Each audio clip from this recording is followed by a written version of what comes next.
ಶಂಕರ ಶಂಕರ ಲೇ ಮಗನ ಶಂಕರ,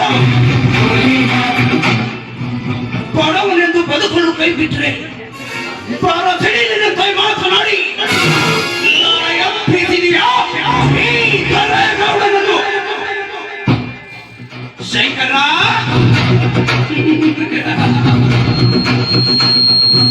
ಇದುವರೆಗೂ ಈ ಗೌಡ ಹಿಟ್ಟ ಗುರಿ ಹುಸಿಯಾಗದೆ ಸತಿಯಾಗಿ ಹುಟ್ಟಿ ಎಮ್ಮರವಾಗಿ ಬೆಳೆದಿತ್ತು.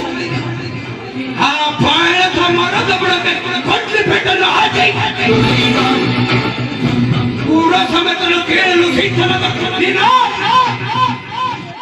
ಬೆಟ್ಟದ ಆಕಾರವಾಗಿ ಬೆಳೆದರಿಂದ ನನ್ನ ಶ್ರೀಮಂತಿಯ ಖಜಾನೆಯಲ್ಲಿ ಸೊಟ್ಟು ಹಾಕಲಿಲ್ಲ. ನನ್ನ ಹೆಸರು ದೇವಲೋಕದ ದೇವ, ಈ ತಲೆ ಮೇಲೆ ತರ್ಪ ಮಾಡುವ ಕೌಡನೇ ಅಲ್ಲ. ಗೌಡ್ರ, ನೀವು ಆ ಶಂಕರನ ಬಗ್ಗೆ ಅಷ್ಟಾಗಿ ತಗತ್ರಿ ಬಿಡ್ರಿ. ಅವ್ರ ಕಡ್ಲಿ ಕುಡ್ದಾರೆ ಎಲ್ಲ ಮಕ್ಕಂದ್ರ ಅವು ಎತ್ತ ಬಂದಿರ್ತೈತಿ. ಯಾಕೆ ಅಷ್ಟಿರಿ ಕರ್ಸಂತೀರಿ ಗೌಡ್ರ? ಒಳ್ಳೆ ಕೂಗಿ ಮುಗಿಲ್ ಬಿಡ್ತೈತೇನ್ರಿ? ಹಾಲು ಹೊತ್ನಾಗ ಕಾಲು ಬೇಕಿದ್ರ ಏನೋ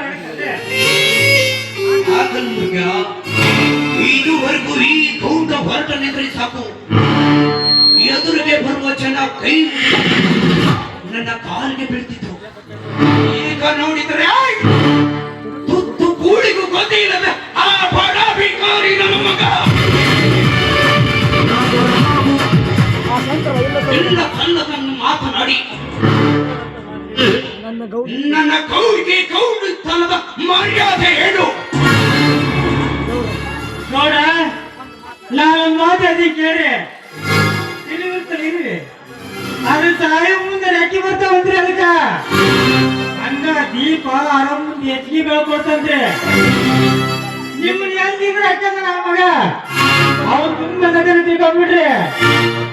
ತುಂಬಿ ಬರುವುದು ಅಷ್ಟೇ ಅಲ್ಲ ಮುರುಗ, ಆ ಬಡ ಭಿಕಾರಿ ನನ್ನ ಮಕ್ಕಳಿಗೆ ನಾವು ಕೊಟ್ಟಿರುವ ಸೊಳ್ಗೆ, ಆ ಸೊಳುಗೆಯಿಂದ ಹೊಲ್ಮೆ ತಪ್ಪಿ ಉಂಡ ಮನೆಯ ಮೇಲೆ ತಂಡು ಎತ್ತಿ ಬರುತ್ತಿದ್ದಾರೆ ನನ್ನ ಮಕ್ಕಳು.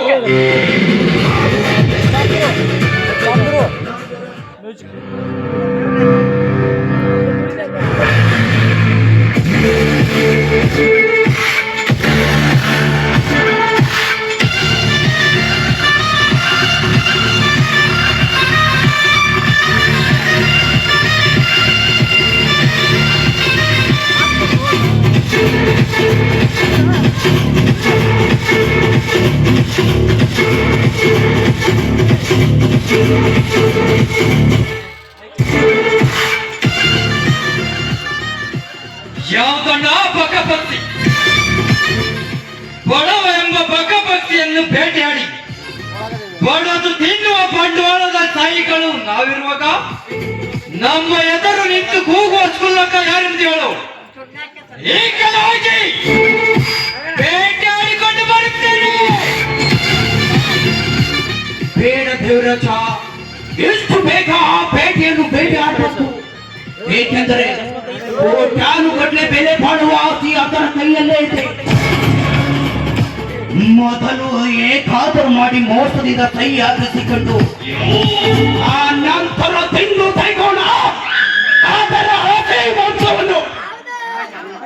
ಅಣ್ಣ, ಕೋಟ್ಯಾನುಗಟ್ಟಲೆ ಆಸ್ತಿ ಬರುವುದೆಂದು ಕಂಡ ಜನರ ಎದುರಿಗೆ ಕೋಟ್ಯಾನುಗಟ್ಟಲೆ ಮಾತನಾಡಿದ್ರೆ ಸುಮ್ಮನೆ ಒಪ್ಪಿತ ಯಾಕಿದ್ರೆ ಸರಿ.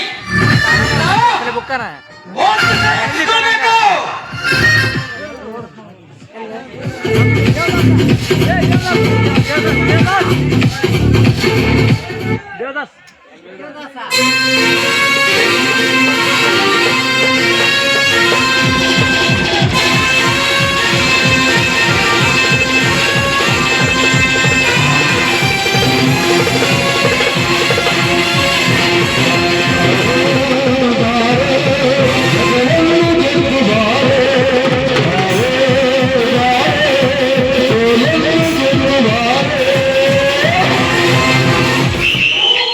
ನಮಸ್ಕಾರ,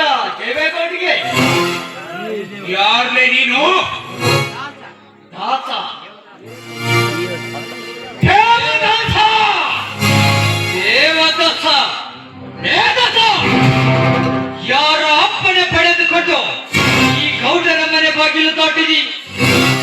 ಏ ದೇವರಾಜ, ನಿನ್ನಪ್ಪನೆ ಪಡೆದುಕೊಂಡು ನೀನು ಯಾವುದಂತ ನಿನ್ನ ಬಾಲ ಅಲ್ಲಾಡಿಸಿಕೊಂಡು ಬಿಟ್ಟಿರಲು ನಾನು ನಿನ್ನ ಗುಲಾಮನಲ್ಲೇ. ಗುಲಾಮನಲ್ವಾ? ಏಯ್ ಕಥ!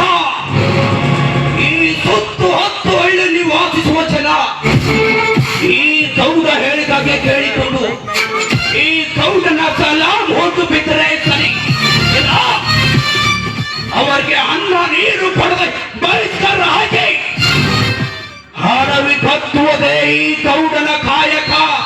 ನಾಯಕ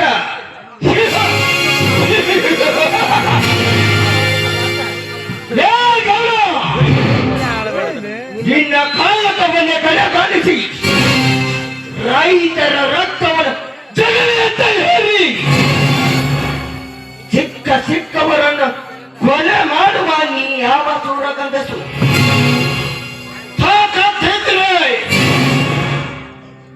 ಏ ಮಕ್ಕಳ, ನಿಮ್ಮಲ್ಲಿ ತಾಕತ್ತಿದ್ರೆ ಈ ದಾಸನಿಗೆ ಎದುರಾಗಿ ನಿಂತು ನೋಡು. ಒಂದೇ ಹೊತ್ತಕ್ಕೆ ನಿನ್ನ ದೇಹ ಧೂಳಿ ಪಟ ಆಗುವುದು ಈ ದಾಸನ ಕೈಯಲ್ಲಿ. ಒಮ್ಮನೆ ನಿಗ್ರಹ ಬೇಡ, ನಿಗ್ರಹಿ ನಿರ್ಗಮಿಸಬೇಡ ಈ ಗೌಡರ ಕೈಯಲ್ಲಿ. ಇದುವರೆಗೂ ನೀನು ಜೀವಂತವಾಗಿದ್ದಿದ್ದೇ ದೊಡ್ಡ ಮಾತು. ಒಳ್ಳೆ ಮಾತಿನಿಂದ ಹೇಳ್ತೇನೆ, ಇಲ್ಲಿಂದ ಹೊರಟು ಹೋಗು, ಇಲ್ಲ ಹಾಕಿ ಬಿಡುತ್ತೇನೆ. ಆಕಾಶದಲ್ಲಿ ಇರುವ ನಕ್ಷತ್ರವನ್ನು ಎಣಿಸುತ್ತದಲ್ಲ, ನಿನ್ನಿಂದ ಮಗಳ ಈ ಭೂಮಿಯನ್ನು ಅಳೆಯಕ್ಕಾಗದಲ್ಲ. ಇನ್ನೊಂದು ಸಾರಿ ಪೆತ್ತಲ ಬಂದಕ ಹಿಡಿದು ಎದರಿಸಲು ಬಂದರೆ ಮಕ್ಕಳ ನಿಮ್ಮಿಬ್ಬರ ಜೀವದ ನೆಲೆನೆಸಿ ಬದಲ ಈ ದಾಸನ ಕೈಯಲ್ಲಿ ಭಕ್ತಿ ಹಾಕಿ ಬಿಡುತ್ತಾರೆ ಮಕ್ಕಳೇ. ಈ ರೀತಿ ಕೊಳ್ಳಬೇಡ. ಕೋಪ ಬಂದಿದೆಯೆಂದು ಬಾಲಿಗೆ ಬೂದಿ ಎರಚಲು ಹೋದರೆ ಮಗನೇ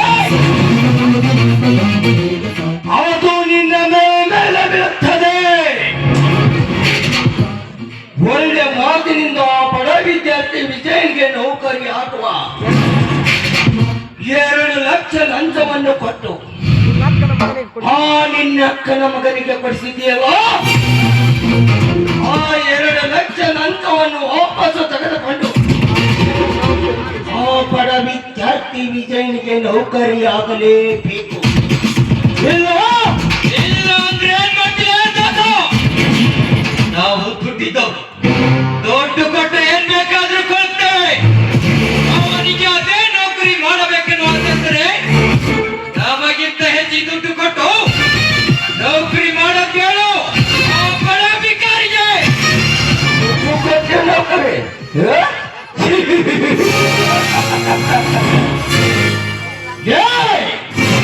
ಲಂಚ ಕೊಟ್ಟು ನೌಕರಿಗೆ ಸಾಕುವ ನೀನೊಬ್ಬ ಚಂದ. ಒಂದು ಬುದ್ಧಿ ಮಾತು ಹೇಳ್ತೇನೆ, ಸತ್ತವಾದರೆ ತಿಳಿದುಕೊಂಬನೆ. ನೀನು ಸತ್ತಾಗ ಬರುವರು ಹಾಗೆ 4 ಜನ. ನೀನು ಗಳಿಸಿದ ಆಸ್ತಿ ಅಂತ ಸ್ಥಳ ಆ 4 ಜನ ಆ 4 ಮಾತನ್ನು ಕಾಯ್ಕೋ. ಇಲ್ಲ ಸತ್ತಾಗೆ ಹೊರಗೆ ಬರದೆ ಹೋಗಿದ್ದು ಹೋಗ್ತೀಯ. ಎತ್ತರದಿಂದಲೂ ಬರುತ್ತವೆ. ಏ ದೇವರಾಜ, ಸತ್ತ ಹೇಳಿದರೆ ಸ್ವರ್ಗಕ್ಕೆ ಹೋಗುತ್ತೀಯ, ಅನ್ಯಾಯ ಮಾಡಿದರೆ ಮಗನೇ ನರಕಕ್ಕೆ ಹೋಗುತ್ತೀಯ.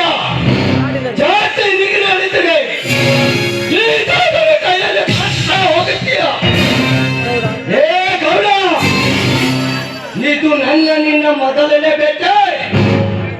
2ನೇ ಭೇಟಿ ಆಗೋದ್ರೊಳಗಾಗಿ ಆ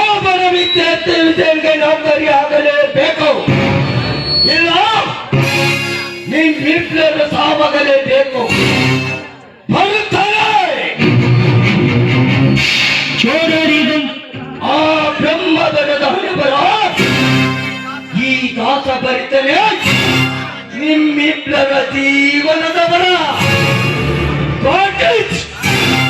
ದೇವದ ಈ ಹೃದಯದ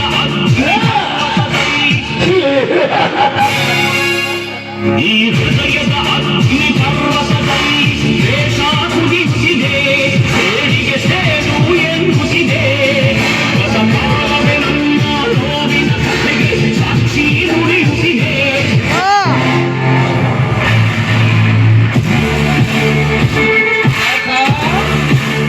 ಲೇ ಮಗನ ದಾಸ, ಅಂದು ನಮ್ಮ ಭದ್ರರು ಕೊಲೆ ಮಾಡಿ ಇಂದು ಈ ಗೌಡನ ಮನೆಗೆ ಬಂದು ನಮಗೆ 10 ಗಂಟೆಯನ್ನು ಕೊಟ್ಟು ಸುಂದರನ ಮಗಳ ನೀನು ನಮ್ಮ ಊರಲ್ಲಿ ಜೀವಂತ ಉಳಿಯಬಾರದು. ನಿನ್ನ ಜೀವನದ ಜಾತವನ್ನೇ ತೆಗೆದು ನಿನ್ನ ಬೇಟೆ ಕತ್ತೆಯನ್ನು ತಂದು ನಿನ್ನ ರಕ್ತವನ್ನು ಕುಡಿಯಿನ. ನನ್ನ ಹೆಸರು ದೇವಲೋಕದ ದೇವ, ಚೆಂಗುಳ್ಳು ತಿಳಿವೆಯರ ಕಂಡ ವೀರ ಖರತಿಯ ದೇವಗೌಡನೇ ಅಲ್ಲ. ಅಣ್ಣ, ನಾವ್ಯಾರು? ನಮ್ಮ ಗೌಡಿಕೆಯ ಮನೆತನದ ಮರ್ಯಾದೆ ಏನೆಂದು ಹರಿಯದೆ ಗೌರವದಿಂದ ಮಾತನಾಡಿದ ಆ ದಾಸನ ಮೊನ್ನೆ ಪುಡಿ ಪುಡಿ ಮಾಡಿ ಹಣಿ ಹಣಿಗೆ ಬಿದ್ದಿರಬೇಕು. ಈ ಗೌಡರ ಪಾದಕ್ಕೆ ಈ ರೀತಿ ಮಾಡದಿದ್ದರೆ ನಾನು ನಿನ್ನ ತಮ್ಮ ದೇವರಾಜನಲ್ಲ. ಯಪ್ಪ ಗೌಡ್ಗೆ ಬಂದ್ರೆ ಗಂಡಿದೆಯ ಗೌಡ, ನೀವು ಇಷ್ಟೊತ್ತನ ದಾಸರ ಮುಂದ ದರ್ಪ ಎಲ್ಲ ನೋಡ್ಯಾರಿ. ಇಷ್ಟೊತ್ತನ ಗಂಟೆ ಅನ್ಕೊಂಡಿರ ಒಂದೊಂದು ಹಾಕ್ಯಂದ ರೆಸ್ಟ್ ಮಾಡೋದು ಬರ್ರಿ.